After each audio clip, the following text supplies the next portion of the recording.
பிதாவே இவர்களுக்கு மன்னியும், தாங்கள் செய்வது இன்னதென்று அறியாதிருக்கிறார்கள். இயேசு கிறிஸ்து சிலுவையிலே மொழிந்த முதல் வார்த்தை. மன்னியுங்கள் என்று சொன்னவர் சிலுவையின் கடைசி நேரத்திலும் மன்னிப்புடன் தன் வார்த்தைகளை தொடங்குகின்றார். பரமண்டல ஜெபம் இயேசு கிறிஸ்து சீடர்களுக்கு சொல்லிக் கொடுத்த ஜெபத்திலே கூட, எங்களுக்கு விரோதமாக குற்றம் செய்கிறவர்களுக்கு நாங்கள் மன்னிக்கிறது போல எங்கள் குற்றங்களை மன்னியும் என்று கற்றுத்தந்தார். நாம் மற்றவர்களுக்கு மன்னிக்கிறது போல நமக்கு மன்னிக்கப்படும் என்று அதிலே ஒரு வாக்குத்தத்தமும் இருக்கிறது. இயேசு மன்னியுங்கள் என்று சொன்னவர் இங்கே மற்றவர்களை, தன்னை சூழ்ந்து நின்றவர்களை, தன்னை சிலுவையில் அறைந்தவர்களை, சிலுவையில் அறைய உத்தரவு கொடுத்தவர்களை, காரி உமிழ்ந்தவர்களை அனைவரையும் மன்னித்ததால், அவர் தனி ஒரு மனிதனாக தனக்கு தீங்கு இழைத்தவர்களை அவர் மன்னித்ததால் அங்கே பிதாவிடம் மன்னியும் என்று சொல்லுகிறார். ஏற்கனவே அவர் மன்னித்து விட்டார், தனக்கு தீங்கு இழைத்தவர்களை அவர் மன்னித்து விட்டார். ஆனால் பிதாவிடம் அவர்களை மன்னிக்க வேண்டுகிறார். இயேசு கிறிஸ்து உலகத்திலே வாழ்ந்தபோது பாவங்களை மன்னிக்க மனுஷகுமாரனுக்கு அதிகாரம் உண்டு, உன் பாவங்கள் உனக்கு மன்னிக்கப்பட்டது என்று சொல்வதோ, எழுந்து நட என்று சொல்வதோ எது எளிது என்று தன்னிடத்திலே விடுதலை வேண்டி வந்த மனிதனை பார்த்து, சூழ்நிலை நின்ற மனிதர்களை பார்த்து இயேசு சொன்ன ஒரு வார்த்தை இது. பாவங்களை மன்னிக்க மனுஷகுமாரனுக்கு அதிகாரம் உண்டு.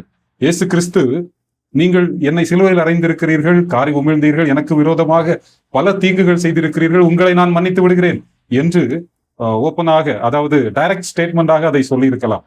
ஆனால் ஏன் பிதாவே இவர்களுக்கு மன்னியும் என்று வேண்டுகிறார் என்றால், அங்கே ஒரு மிக முக்கியமான காரியம் இருக்கிறது. என்னவென்றால், மனுஷகுமாரன் தம்மை குறித்து எழுதியிருக்கிறவாறே போகிறார், எந்த மனுஷனால் காட்டி கொடுக்கப்படுகிறாரோ அவனுக்கு ஐயோ என்று யூதாசை குறித்து சீடர்களிடம் அவர் சொன்னார். இயேசு கிறிஸ்து இந்த உலகத்தில் வந்ததே சிலுவை மரணத்தை ஏற்றுக்கொள்ளுவதற்காகத்தான் வந்தார். ஆனாலும் எந்த மனிதனால் காட்டி கொடுக்கப்படுகிறாரோ அவனுக்கு ஐயோ. அப்படி என்றால் காட்டி கொடுக்கப்படுகிறவர்களுக்கே, யார் காட்டி கொடுக்கிறாங்களோ அவர்களுக்கே ஐயோ என்றால், சிலுவையில் அறைய உத்தரவு கொடுத்தவர்களுக்கு, இளைய ஒப்பு கொடுத்தவர்களுக்கு எவ்வளவு பெரிய கோபாக்கினை என்பதை நாம் சிந்தித்து பார்க்க முடியும்.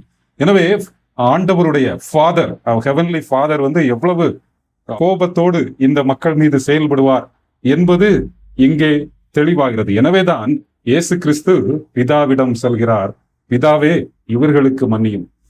ஏனென்றால் இது அவர்கள் செய்தது மிகப்பெரிய பாவம், அதாவது மன்னிப்பு கொடுக்க முடியாத பாவம். ஆனால் வித் ப்ராப்பர் ஜஸ்டிபிகேஷனோடு அவர் சொல்லுகிறார், பிதாவே இவர்களுக்கு மன்னியும்.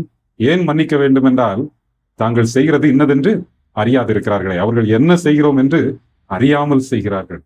இயேசு கிறிஸ்துவினுடைய முக்கிய சுபாவம் பரிந்து பேசுதல். அவர் இப்பொழுதும் நமக்காக பிதாவின் வலது பார்சத்தில் இருந்து பரிந்து பேசுகிறவராக இருக்கிறார். சிலுவையிலே பரிந்து பேசினார், பிதாவே இவர்களுக்கு மன்னியும், தாங்கள் செய்கிறது இன்னதென்று அறியாதிருக்கிறார்களே. அவர்கள் என்னதென்று அறியவில்லை என்றால், அவர்கள் ஜீவாதிபதி, ஜீவனின் அதிபதி, மனிதனுக்கு ஜீவனை, சுவாசத்தை கொடுத்தவர், இவர்தான் நாம் தேடிக்கொண்டிருக்கின்ற மேசியா என்பதை அவர்கள் அறியவில்லை. இயேசு கிறிஸ்து ஜீவாதிபதி, ஜீவனின் அதிபதி என்பதை அவர்கள் அறியவில்லை. நம்மை, இஸ்ரவேலை, மனுக்குலத்தை மீட்டு ரட்சிக்கிற மேசியா என்பதை அறியவில்லை. பைபிள் முழுவதிலும் சொல்லப்பட்டிருக்கின்ற தீர்க்க தரிசனங்களின் நாயகராம் இயேசு, தீர்க்க தரிசனத்தின் நாயகர் இவர்தான் என்பதை அவர்கள் அறியவில்லை. வெளிப்படுத்தின விசேஷம் 19ஆம் அதிகாரம் என்னுடைய 10ஆம் வசனத்தின் பின்பகுதி இவ்வண்ணமாக வருகிறது. வெளிப்படுத்தின விசேஷம் 19:10 இயேசுவை பற்றின சாட்சி தீர்க்க தரிசனத்தின் ஆவியாயிருக்கிறது. அப்படின்னா the spirit of prophecy, தீர்க்க தரிசனத்தை சொல்ல செய்கின்ற ஆவி என்னன்னா இயேசு கிறிஸ்துவின் சாட்சி. இந்த ஹோல் பைபிள்ல சொல்லப்பட்டிருக்கிற அத்தனை தீர்க்க தரிசனங்களுக்கும் மையமாக இருக்கின்ற தீர்க்க தரிசனத்தின் நாயகனாம் இயேசுவை அவர்கள் காணவில்லை. எனவே இவர்தான் அந்த தீர்க்க தரிசனத்தின் நாயகர் என்பதை அறியாமல் செய்ததினால் அவர்கள் இன்னதென்று அறியாதிருக்கிறார்களே என்று பரிந்து பேசினார். அதே போல இயேசு கிறிஸ்து சிலுவையில் அறையப்படும் போது பணியின் நிமித்தமாக, அதாவது சேவகர்கள், இந்த மாதிரி நூற்றுக்கு அதிபதி, இவர்களெல்லாம் அந்த பணியை செய்வதற்காக நியமிக்கப்பட்டவர்கள். அவர்கள் மீது அவர்கள் மேல் இருக்கின்ற ஒரு சுப்ரீம் ஆர்டர். அது பிலாத்து இந்த ஆர்டர் போட்டிருக்கிறாரு. அதை பின்னும் அடுத்தடுத்த அபிஷியல்ஸுக்கு போய் இந்த சோல்ஜர்ஸுக்கு இந்த ஆர்டர் வந்திருக்கும். அதை அவங்க கண்டிப்பா ஃபாலோ பண்ணி தான் ஆகணும். அவங்க நான் சிலுவையில் அறைய மாட்டேன்னு சொல்ல முடியாது. ஆனால் அதிலும் அவர்களுக்கு கொடுத்திருக்கிற ஆணைக்கு மேல் அதையும் தாண்டி சிலவங்க செய்வாங்க. சிலுவையில் அறையணும்னு தான் சொல்லியிருப்பாங்க. ஆனா இவங்க தேவையில்லாம திட்டுறது, காரி உமிழ்றது, கன்னத்துல அடிக்கிறது, அவர்களை கிரிட்டிசைஸ் பண்றது, இந்த மாதிரி எக்ஸ்ட்ரா வேலைகள் செய்திருப்பாங்க. அது அவர்களுக்கு மன்னிக்கப்பட மாட்டாது. பணியின் நிமித்தமாக இயேசுவை சிலுவையில் அறைந்தவர்களை இயேசு ஒருவேளை அவரே மன்னித்திருக்க முடியும். ஆனால் அவர்கள் கொடுக்கப்பட்டிருந்த பணியை தாண்டி அவரை காயப்படுத்தி இருப்பார்கள்.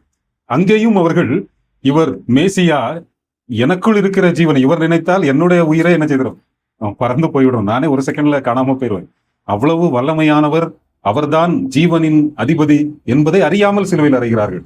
அது பணியின் நிமித்தமாக, இல்லை என்றால் இயேசு கிறிஸ்துவை சிலுவையில் அறையுங்கள் என்று சொன்ன பரிசேயர் சதுசேயர் அந்த கூட்டத்தினர் பிலாத்துவிடம் கூட்டம் கூடி, பிலாத்து சொன்னபோது இந்த குற்றங்கள் எங்கள் மீதும் எங்கள் பிள்ளைகள் மீதும் வரட்டும் என்று சொன்ன மனிதர்கள், அந்த குற்றம் எவ்வளவு பெரிய குற்றம் என்கிற அந்த கொடூரத்தை அறியாமல் சொன்ன அவர்களை பார்த்து அவர்களுக்காக இயேசு மன்றாடுகிறார், பிதாவை இவர்களுக்கு மன்னியும், தாங்கள் செய்கிறது இன்னதென்று அறியாது இருக்கிறார்களே.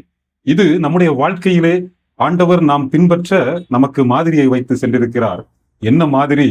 அவர் மத்தேயு 5 மலை பிரசங்கத்திலே போதித்தது போல, உன் சகோதரன் மீது, அதாவது நீ பலி செலுத்த வரும்போது உன் சகோதரனுடன் உனக்கு குறை இருக்கிறது என்று தெரிந்ததென்றால் முன்பு உன் சகோதரனிடம் சென்று ஒப்புரவாகி பின்பு வந்து பலி செலுத்து. அப்படிப்பட்ட ஆராதனை தான் ஆண்டவருக்கு ஏற்புடையதாக இருக்கும். இந்த நாளிலே நாம் சிந்திக்க வேண்டிய மிக முக்கியமான காரியம், நாம் இணைந்து ஆண்டவரை ஆராதிக்கின்றோம், ஆண்டவரை போற்றுகின்றோம், உயர்த்துகின்றோம். ஆனால் நாம் எல்லோரிடமும் ஒப்புரவாகி இருக்கிறோமா? நம் குடும்பத்திலே, நம் உற்றார் உறவினர், நம்முடைய சபை, உடன் சபை மக்கள் எல்லோரோடும் ஒற்றுமையாக இருக்கிறோமா? எல்லாரையும் பார்த்து இந்த ஆராதனை, ஒரு கூட்டம் ஓய்வு நாள் ஆராதனை முடிந்து வெளியே செல்லும் போது எல்லாரையும் பார்த்து களங்கம் இல்லாமல் சிரித்து பேச முடியுமா? அப்படி என்றால் நாம் எல்லோரையும் மன்னித்திருக்கிறோம். மன்னித்திருந்தால் நாம் ஆண்டவருக்கு ஏற்புடையவர்களாக, அதாவது ஆண்டவருக்குள் வாழ்பவர்களாக நாம் இருப்போம். அதாவது ஆண்டவருக்குள் இருப்பவர்களால் மாத்திரமே மற்றவர்களை மன்னிக்க முடியும் என்று தான் திருமறை சொல்லுகிறது. காயின் ஆபேலை மன்னிக்க முடியாமல் கொலை செய்தான். ஆனால் இயேசு கிறிஸ்து அது எல்லா காயின்களுக்காக தன்னுடைய உயிரை கொடுத்து நம்மை மீட்டு நமக்கு மன்னிப்பும் சம்பாதித்திருக்கிறார். நம்மிடத்திலே ஆண்டவர் எதிர்பார்க்கின்ற மிக முக்கியமான காரியம், எனக்காக ஆலயங்களை கட்டுங்கள், காணிக்கை கொடுங்கள், மிகப்பெரிய ஆராதனை நடத்துங்கள் என்றெல்லாம் ஆண்டவர் நம்மிடத்திலே சொல்லவில்லை. காண்கிற சகோதரனை நேசி, சத்துருவை சிநேகியுங்கள், மன்னியுங்கள், மன்னியுங்கள் என்று நம்மிடம் சொல்லி இருக்கிறார். நாம் எல்லோரையும் மன்னித்திருக்கிறோமா? மன்னிப்பு நம்முடைய சுய முயற்சியினால் நம்மால் யாருக்கும் கொடுக்க இயலாது. எனவே அவருடைய கிருபையினால்தான் நாம் மன்னிப்பு பெற்றிருக்கிறோம். அவர் கிருபையினால்தான் நாம் மற்றவர்களை மன்னிக்கவும் முடியும். எனவே நாம் அவரிடம் மன்னியுங்கள் என்று சொன்னவரே மன்னிக்க கிருபை தாரும் என்று மன்றாடுவோம். நன்றி.